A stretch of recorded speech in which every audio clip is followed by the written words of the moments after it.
that rain is on its way. That means he won't have to water his garden. It's just another typical day for Joe Average. Not quite. There's nothing average or mundane about Joe or what he's done that morning. He's actually a miracle machine that no man-made mechanism could even begin to imitate. Recently, brilliant Japanese scientists created an amazing robot. It was amazing because it looked so human and could even move somewhat like a human. There were a few obvious differences from Homo sapiens, though. It wasn't alive, and it couldn't think, see, hear, touch, taste, or smell.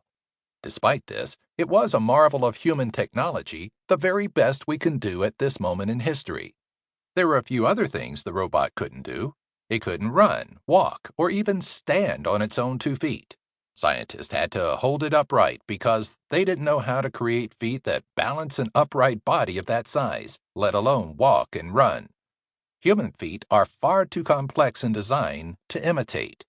With 26 bones, 33 joints, more than 100 muscles, tendons, and ligaments, and a network of blood vessels, nerves, skin, and soft tissue, the foot and ankle components work together to provide the body with support, balance, and mobility. However, Joe had no problem standing upright and walking because his extraordinary feet were designed and created by God. The run-of-the-mill piece of toast he made wasn't ordinary either. The bread was ground from wheat, which grew in the soil. God created soil containing nutrients that fed the wheat kernel so it could mature into the wheat plant, which then produced more wheat kernels. When the kernels were harvested, they were ground into flour and mixed with yeast to make bread, so that Joe could have something to eat to satisfy his God-given appetite, giving him nutritional energy for the day. The butter that he spread on the toast came from milk that came from a cow that chewed grass that came from soil nutrients that God created. The honey he enjoyed was produced by an insect that God created to collect nectar from flowers that grew from the soil that he had made. As Joe gazed at his garden and inhaled deeply, he breathed in life-giving oxygen that had been released by trees that God had made. He then breathed out carbon dioxide, giving the trees what they depend on for their survival. The milk Joe drank helped him satisfy the recurring thirst God had created within him, causing him to want to drink to keep his body properly hydrated. The refreshing liquid came from the cow that chewed the grass that came from the soil that God had made. Joe looked at his yard using his amazing God-given eyes with their millions of light-sensitive cells and incredible self-focusing muscles which sent the images to his brain. There they were interpreted, enabling him to see his garden filled with colorful flowers waiting for the bees to come and get nectar to make honey for his toast. With his astoundingly made ears, he listened to a variety of chirping birds as they welcomed a new day and sung praises to Him who created all things.